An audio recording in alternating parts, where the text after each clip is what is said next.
everyone, welcome to the RPG Goblin. I am your host Willow, aka the resident goblin and the one who asks all the questions. And actually, in today's episode, I am going to be the only one talking about TTRPGs, as this is going to be a solo episode all about the topic of stars and wishes. Now, I really wanted to do this episode because stars and wishes is something that I've more recently implemented into my own games. And I've mentioned it, I think, a few times on the podcast so far, but I don't know if many people know what it is or really know anything about it. So I decided I wanted to do a solo episode just kind of talking about my experience using it and how it's affected my games and what it is and all of these things. So if that sounds like cool and awesome time, I think we should get into it. And so kind of the first thing I want to cover is like what is Stars and Wishes as a whole. So this is a like after session ritual, or at least that's what I like to call it, is like an after session ritual where basically when you end the session, do you know in your games where it's so fun to talk about the game and different moments that happened and like basically all of the little things that happen because it's really fun to just get that out. You know, these are your friends, and especially because they know what this game is, they're like the best people to talk to about it. But sometimes you don't always get to say the things that you want to or really spotlight some of the moments that you like. And so what Stars and Wishes basically is a ritual that lets everyone highlight moments that they really enjoyed in the game and then also have a chance to tell the GM and everyone else what they are wanting, what they look forward to, or what they want to happen in the game, or expressing a character goal or something like that related to the game, aka the wish part. So the stars, let me backtrack a little bit. The stars are for basically giving someone a star. Like, this is a moment that happened that I really enjoyed. Here's a star. And then the wishes is for basically, hey, I want to see this happen in the future, or I want to see more of this, or anything like that. Whatever works for your group. I know in mine, I've had quite a few different kinds of wishes from like, I don't want, like more of a joke wish of like, I don't want this to happen, but secretly they do. Or anything that's a bit more serious where it's like I really want to finish the mystery next session. And so I kind of get an idea of like where my players are wanting to go with things, and so I just find them really helpful. But I want to talk a little bit about where you can find stars and wishes. So for me, when I first encountered the idea, it was on TikTok, I believe a few years ago, and I wish I remembered the creator that posted this video. I can't find it, but it was a video on TikTok of someone just introducing the concept of stars and wishes. And I just thought it was so fascinating. Like, okay, in my game at the time, yeah, we talked about the game and the characters and what happened in the session a lot after we finish up, but having kind of a ritual that's a bit more structured where everyone can kind of get their words in and stuff like that, I just like really connected with me, and so I started implementing it in my old D&D game. And then it's been a part of my entire Monster of the Week campaign, and I it's one of my favorite tools, honestly, especially as like kind of a ritual. It's just really, really cool. And so I wish I knew the account that posted that TikTok, and hopefully I can maybe find it before this comes out. We will see for sure. But what I do know is that the TTRPG Safety Toolkit actually has stars and wishes in it as something that you can actually, read through and see how it's presented like that. And so the link for that toolkit will be in the description of this episode, just so people can go and check it out, because that's a really great resource for tables, especially if you're wanting to implement more safety tools into your games, or you're just looking for some new ideas of rituals and things that you can do that can kind of help, your game. Because how I recently, actually, on Twitter, I've seen some things talking about, instead of calling safety tools, instead calling them like collaboration tools, which I thought was really interesting. And I like that idea because I think people have a preconceived notion of what safety tools are and that they're trying to limit what can happen in a game. And I don't think that's a correct representation of them, because they're just there. They're there as tools to help you tell a story, and you can use them or you cannot use them. And I think they just can help groups feel more comfortable with each other, especially if it's a new group. They can help put in rituals for a game that can help it become better, such as Stars and Wishes, which again, I love it so much. And it just helps. It's just different tools to use for your game. It's just like any other TTRPG.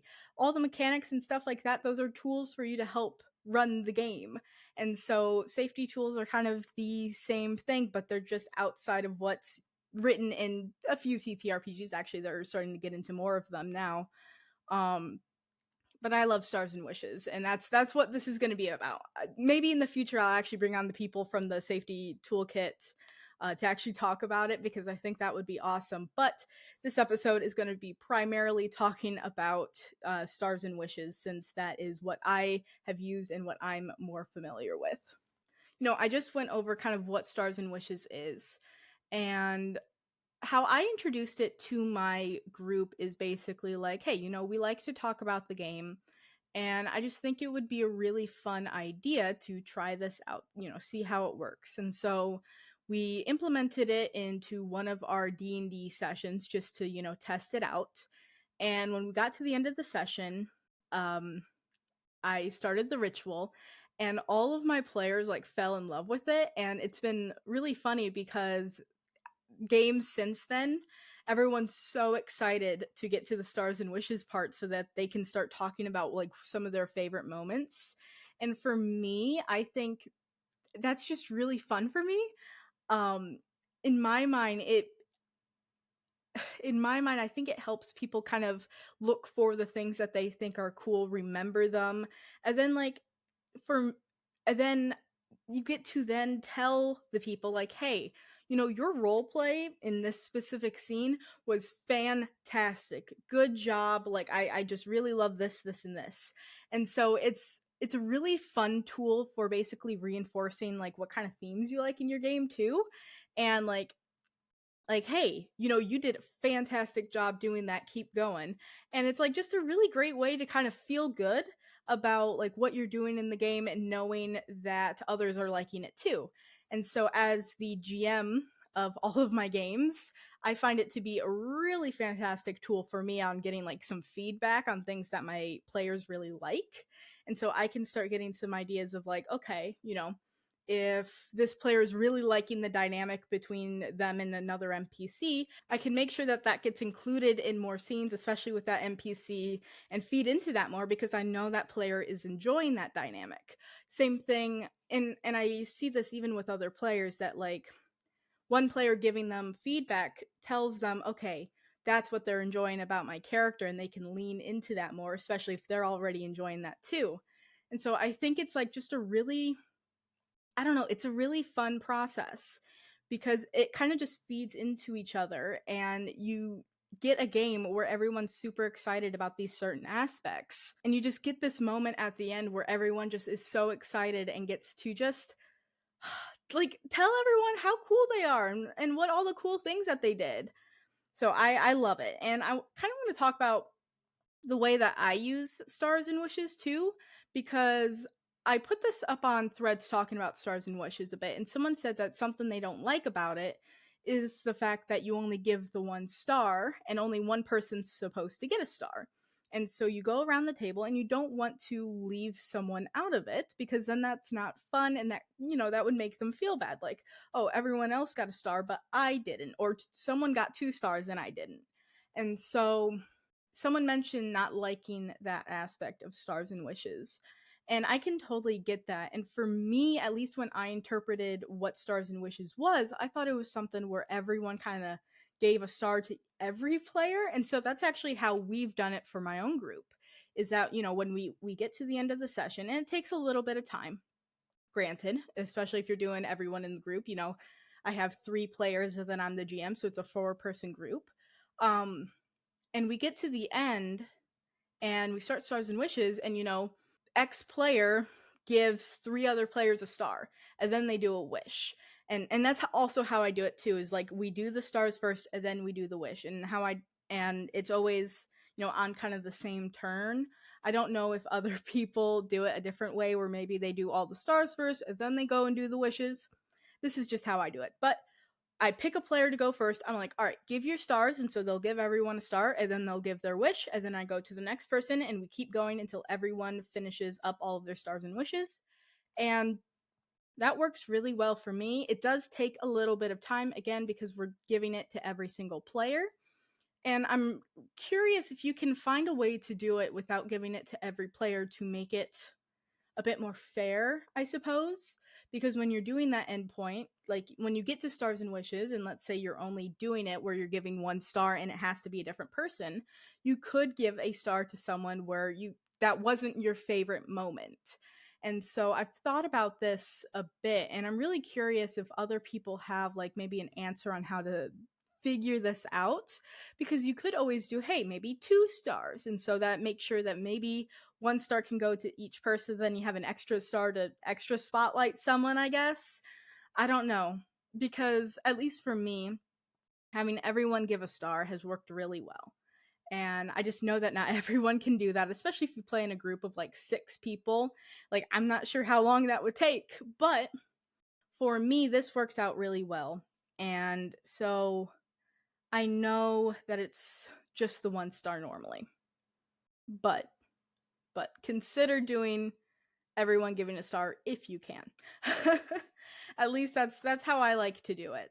But I'd love to hear anyone if they have any ideas on how to make it a bit more fair. I even thought about like you could go around the table, and this is because the thing is the whole point of the stars is to spotlight your favorite moments that someone did. And so yeah, if you play a session, it's like, okay, I loved this moment that the GM did where they described this whole battle sequence. That's the thing that you loved most. But if the GM already has a star, yeah, what do you do then? Like, I thought maybe you could go around the table and maybe give a star to the person on your left or right, and then like kind of do it like that so that everyone gets a star, but then those might not be your favorite moments either. But I think that's not a bad way of doing it anyway. You could do that, and then you could maybe give a spotlight of your favorite moment too. I don't know. This is just me spitballing ideas because I just love this ritual so much that I want to figure out ways that it can be a little bit easier for people to use in their games and not feel like they're leaving anyone out. Because I mean, these are collaborative group games. You don't want like one person to be left out of stars and wishes because, oh, I really liked, everyone really liked this role play moment from this one person. So I don't know. It's just, you could also maybe even do it where you all kind of talk and have a conversation and be like, okay, for this player, I loved like almost everyone having a conversation on the moments that they loved and then settling on a star. That could be fun. But I mean, also at the same time, you don't have to use stars and wishes as well. You could just have an after session where you all talk and just say your favorite things too. And that's what I really like about tools in TTRPGs, is because you can use them if you want to and you can not use them if you don't. So for me, stars and wishes works really well because I have that smaller group. I can let everyone give their stars, and it's a more controlled experience for me. But for other people, maybe just your after session ritual already of talking works. And if it does, don't change it because it's entirely dependent on your groups. But if this sounds like an interesting thing that you want to check out, again, the link for Stars and Wishes from the Safety Toolkit will be in the description of this episode, along with, just pitch it to your group and maybe workshop some ideas on how to interpret it and use it in a way that you're going to have fun with. And this is just me kind of rambling a little bit. I don't know. These solo episodes are fun because I can just kind of get the thoughts out of my head. But I posed that thing about stars and wishes on threads, like I mentioned earlier, and one of the comments actually was something really interesting that I recently applied to a game, which was adding wards. So stars, wishes, and wards. And I was really curious, like, what do you mean wards? And basically, wards is a section where someone can mention something that maybe happened in the session that they wouldn't like to see further in the game. Something that maybe made them uncomfortable, something like this specific NPC wasn't fun, like things like that. Kind of a point to give some constructive criticism. There we go. I can say words. To the GM, and basically like give some ideas of like, how we're feeling about the game, I recently did a arc of Monster of the Week with Hellhounds, and part of the whole kind of lore of the world is a lot of these monsters actually come from, like are basically like mutated people or animals, and specifically this one was dogs. And there were a few moments in the game, and with this being kind of a monster hunting game, you're wanting to kind of hunt after the monster. And I realized that, you know, there were some uncomfortable topics of like, animals being harmed in the game. And when I implemented wards into that session, um, it was around like I think it was around the last session of that arc. I'm like, hey, I want to implement wards, and here's like the first one that I'm going to do because I want to make sure to cover it. I don't want to include any more themes of kind of animals being involved with this like monster world because that made me feel really uncomfortable. I thought it would be an interesting idea, and turns out it really wasn't, at least for me. And then one of my players agreed with it, like, yeah, I didn't really enjoy, like, they're like, I liked the arc, but I really didn't enjoy those themes, and the other players agreed. And so I made sure to make a mark on my notes of like, hey, I don't want to include that further in any of these arcs that will come next, because that just was an okay, Richard's going right in front of my table here. That was something the group didn't want to see any further. And so I really liked this. We love when cats decide to come up. And so we decided we just didn't want to see any more of those themes coming forward. So we set that ward up. And actually, let me look at my notes very quick. There may have been some other ones. Yeah. So it was mostly the topic of the animals, and then also like my another one of my players was just like, this isn't necessarily like a ward, but a little bit of, constructive criticism, which is more so what I took that ward topic as being, because, as a GM, I don't always get to hear the things that my players want changed. I try to have that conversation open as much as possible. I try to talk to them about it. But hey, sometimes things happen and I don't get to hear it. So I liked using this as constructive criticism. And one of my players was like, sometimes the scenes can run a little bit longer when they need to be cut. And so for me, I was really thankful that he said that, because I kind of realized that those kinds of things happen in my games, like in my own head, but I don't know if other people want that to end. I don't know if other people also find it to be a problem. I don't know if it's something that I should change or if it's something that everyone enjoys. And so that kind of gave me a moment where I got, again, to hear some feedback and be like, okay, great to know. Thank you. I will take that forward, because I know that, at least for me, I have trouble describing sometimes as a GM, and like especially like describing like scenes and stuff like that. So I will get like stuck sometimes on trying to do it, and then I will sometimes overextend the description just because I'm trying to compensate and I'm trying to like get the right words in. And so, that's just something that, I might not be able to immediately fix, but it's something that I'd also like to work on. So I enjoyed getting that. And so I really like getting that suggestion of wards from threads. And this is also why I just like talking. I don't know. For me, I am loving threads because it's so fun to have more character space to talk about things and then have actual people have conversations back. And so I'm really enjoying like having those conversations about stars and wishes and different stuff like that. And so for me, I think that stars and wishes, at least some of the benefits, is having that structure with these end of session like times. And so again, if you have something that already works for your group, fantastic. But I know when we were having end of sessions before, even though we would talk and have a great time, sometimes there would be like an imbalance of people being able to share what they wanted to talk about. And so people would sometimes get a little frustrated, like, hey, I really wanted to share this, but we didn't have the time, and then we had to all leave. And so it's like, okay, why not try this system where it lets you do that? It lets you have those moments of being able to talk and discuss and have that structure. I also really love it as a GM. I love it so much as a GM because this has been a really good tool for me to consider how I'm going to run the game and also what I want to add more in future arcs and future sessions. So actually, I have my notebook here where I've made all my notes for my Monster of the Week game, and actually on the in the front cover, I have a whole section of basically the big stars that we've gotten in this game so far. The ones that have showed up several times and that people seem to be consistently interested in. And it's stuff like character dynamics, interactions with NPCs, getting like lore and getting more information on the lore and mysteries, the actual like unit that they were a part of, the monster hunting unit that they're a part of, learning more about the world, bringing in personal like elements from these characters like backstories and stuff like that into the game.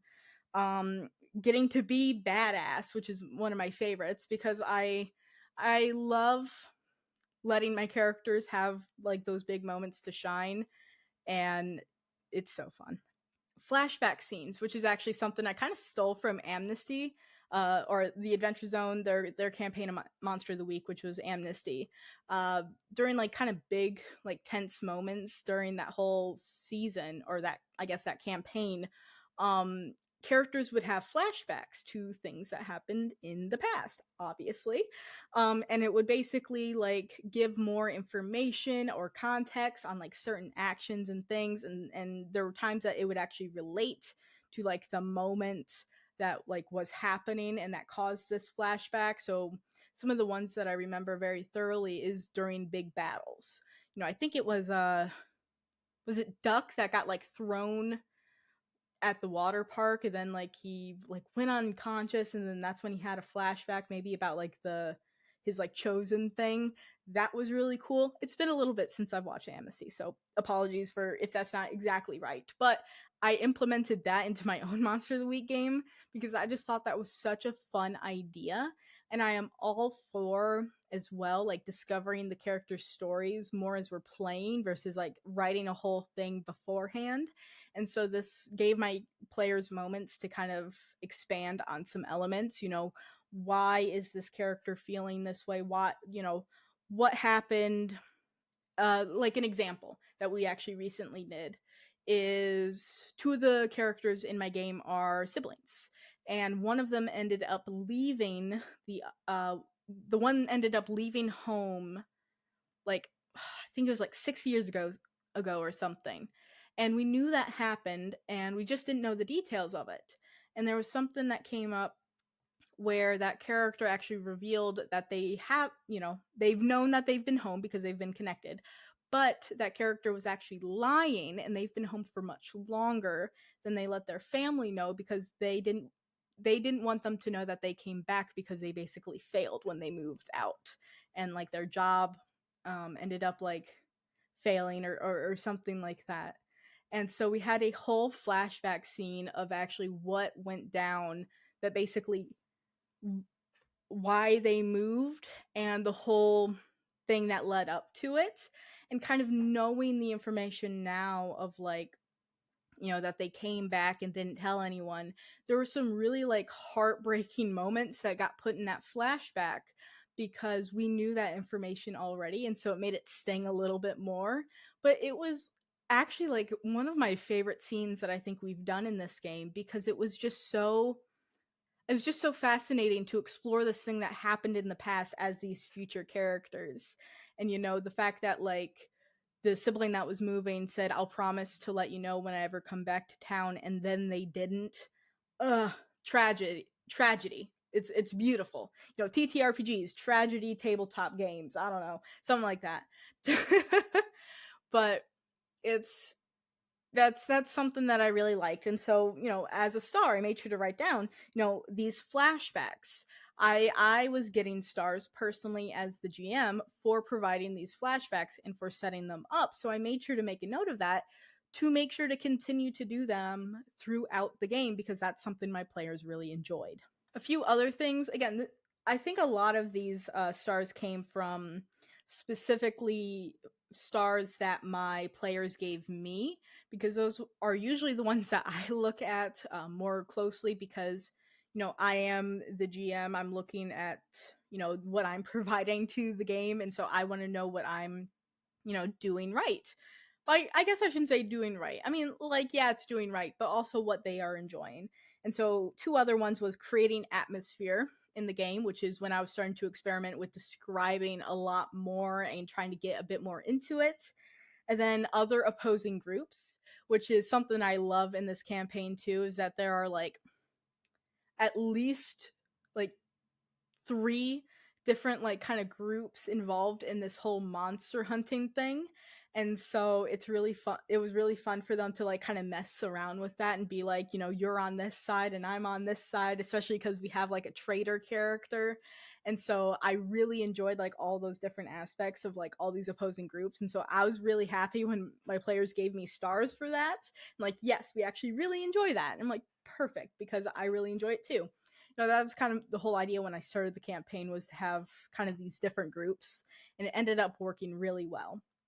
But I love, love, love, love getting these stars and being able to look at them and be like, all right, I can set up more opportunities to interact with NPCs because I know that my character, or I know that my players love that.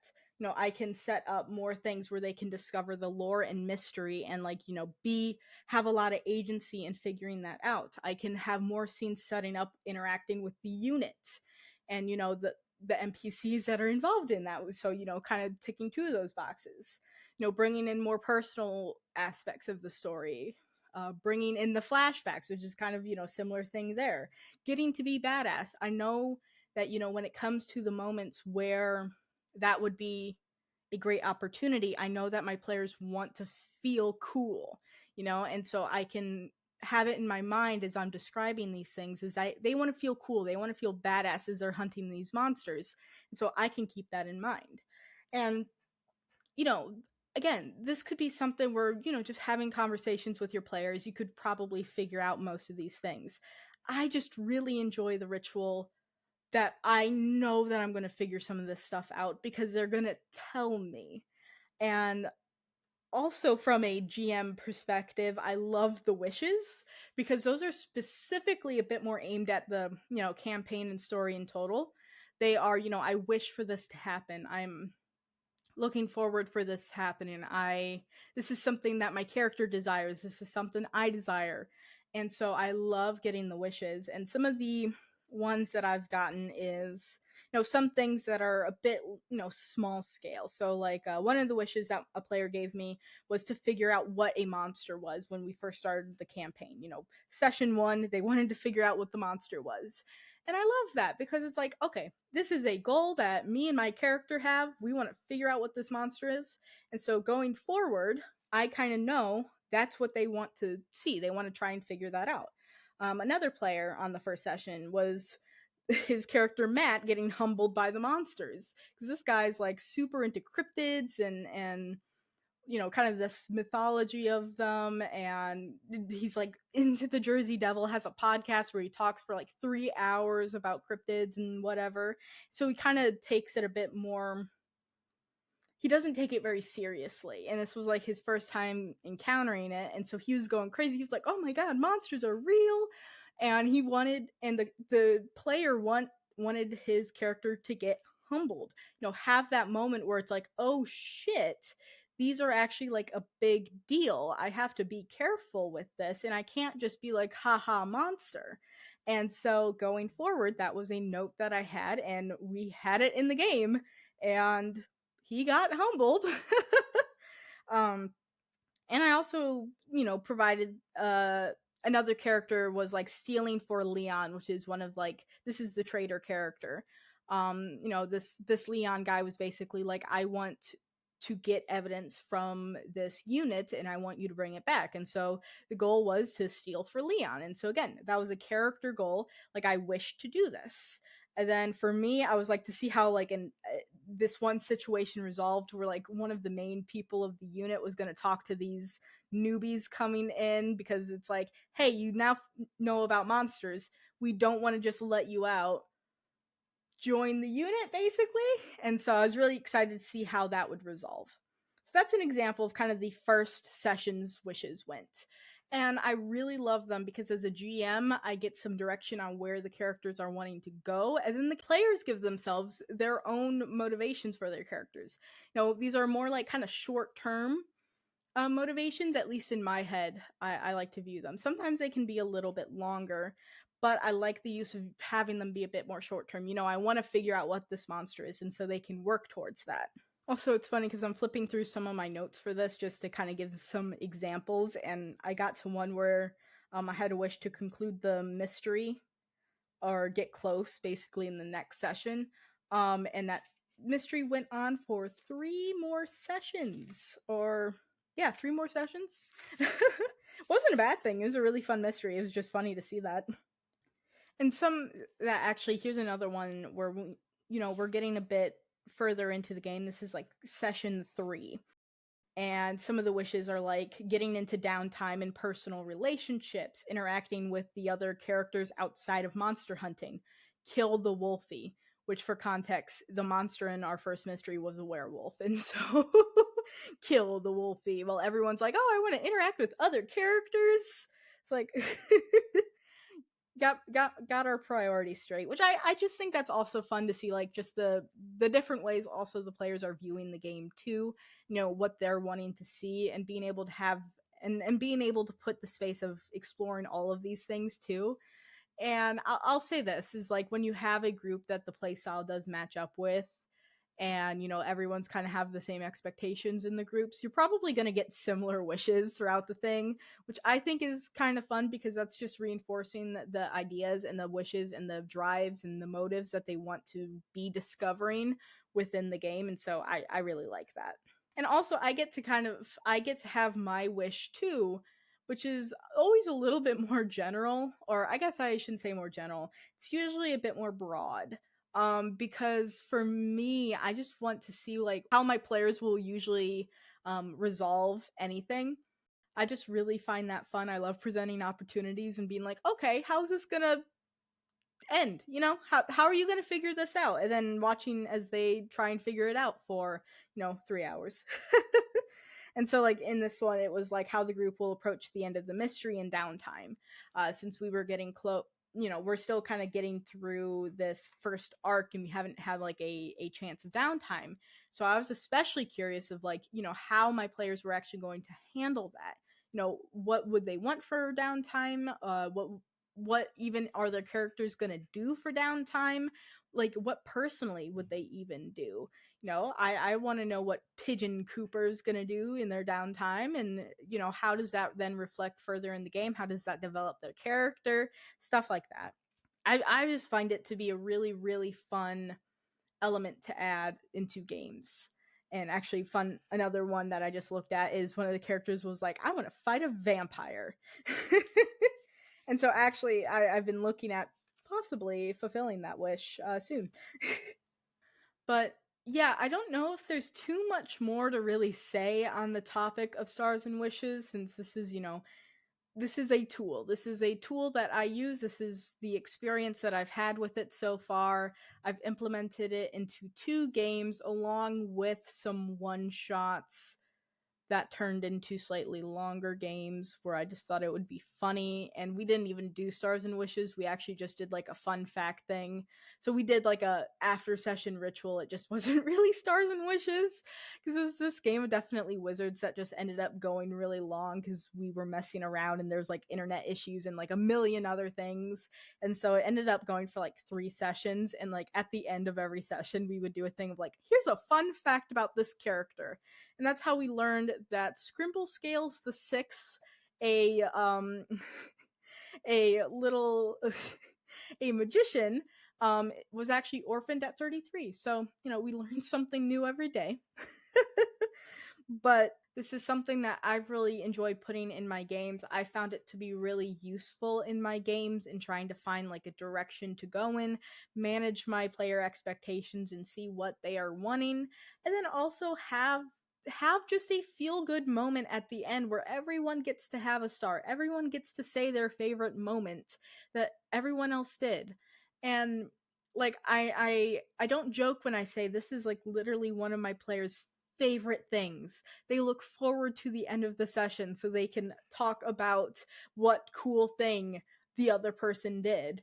And I do want to make a note of this too, is that in Stars and Wishes, or at least the version that I do, you never give yourself a star. It's always to the other players. And so I just think it's another good way to just help build that the dynamic between the players, and then be able to tell them how cool their character is, because sometimes it's so easy to think about your own character that sometimes you don't give other people, hey, I love your character. You don't always get to have that moment if you're thinking about your character, and you're not always given the opportunity to, give an outright compliment. Or at least I've found that sometimes in my group.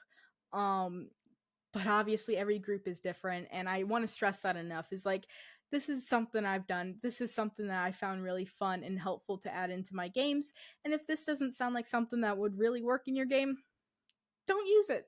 Just enjoy the stories that I've told, I guess. And the scrimble scales, the 6 are are like back alley magician. So yeah, I like doing kind of these topic type things, and I'd love to know too of like how people would even adjust stars and wishes depending on their group, because I shared the way that I do it. We all give each other stars. It's kind of a whole, it's a proper ritual at the end of the day. We all have our wishes, and there's even little jokes that have happened from it too, where it's like one of the players, my younger sibling, whenever it comes to their time to give a wish, they're like, I wish for 3 more wishes. I just always enjoy that too. Like it's just a fun way to, I don't know, it's just a fun ritual. Like it's almost being able to extend more of the fun of the game into the after times, where we just all get to fawn over all these characters and all these really cool things. And so, hey, try it out. If you think this would be fun for your group, try it out. The link for the Safety Toolkit, where this is in, where Stars and Wishes is in, and where they explain it, is going to be in the description of this episode. Again, you can adjust it however you want. You can use it if you want. There's also other tools in there where you can help, safety tools and making sure that your group expectations, lines and veils, and stuff like that are all taken care of too. Because yeah, those are important things. And also, always be open to adding new ideas to your group too, because that's something that I've definitely enjoyed in my time playing TTRPGs and getting further into the TTRPG space, where I'm learning more kind of ways to play, and skills and ideas. Is, I've had some games, like my D&D game. Originally I was playing that for about a year, and after actually recording an episode with Zachariah on the show about, oh god, I think it was Morkborg, where we were talking about the side initiative. Even though I've been playing that game for about a year, I went to my group afterwards and I'm like, hey, you guys want to try side initiative in this game to see if it helps streamline combat? So I think it's so fun to add in new ideas and new aspects to games. And so I am always on the side of like, hey, here's a thing, try it out, see if you like it. And if you do, awesome. Then you get a better game out of it, which I think is the best part. All these tools is just to help support the game that you are playing and to have a good time. And so, yeah, I mean, this is my, I guess, reflection of Stars and Wishes, how I've used it, what it is, um, examples of ones in my game, stuff like that. So I hope that you enjoyed listening to this. I know it's a slightly shorter episode than normal, but that's okay. I also want to let you know that there won't be an episode of the RPG Goblin coming out on the 29th of December, which is, a Friday when we normally release an episode. And that is because we are actually going to be hosting a TTRPG party in my Discord server. And that's going to be full of a bunch of guests coming on. We're going to be having giveaways about every 30 minutes, and there's going to be a huge announcement at the end of it. And I basically, I just want people to come to the Discord, hang out, win some cool, we got some dice gonna be up in the giveaways. We have the three hatchling games PDFs that are going to be given away. We have some cool dice accessories, like a cool dice bag and some D&D cards coming from the people from 5GMs and Trenchcoat and all of that cool stuff. So if again, you want to win dice, you want to come hang out, talk, like listen to people talk about TTRPGs, have a good time on not a Saturday, on a Friday where there's not going to be a normal episode, then come on and hang out. The link to join the Discord will be in the description of this episode, along with it is in my link tree as well, and everybody is welcome to come in. It's going to be hosted with basically the guests and I as, video or, as the ones talking, and then you will be in the audience and you can chat in the chat, obviously. And yeah, I don't know, it'll be a great time. So if you are bummed about there being no new episode, at least you can come hang out in a party and it'll be awesome. Yeah, bit of a shorter episode. We're going to be wrapping up the year of 2023 soon, which is crazy. We're slowing down a little bit just to basically come into January on like full speed, new ideas, bunch of new episodes. There's lots of cool stuff coming in January and the year, approaching. I mean, I shouldn't say the year approaching, but like all of 2024. It's going to be insane. So, yeah, I hope that you enjoyed listening all about Stars and Wishes. I hope that you found any of this helpful. And like, please like tag me in anything where you want to talk about Stars and Wishes and maybe interpretations that you may have of it, because I would love to hear it.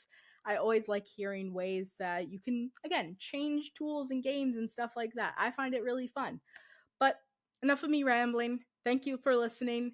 I hope that you come join the party on the 29th of December. It's going to be at 8 p.m. Eastern Standard Time. And yeah, bye.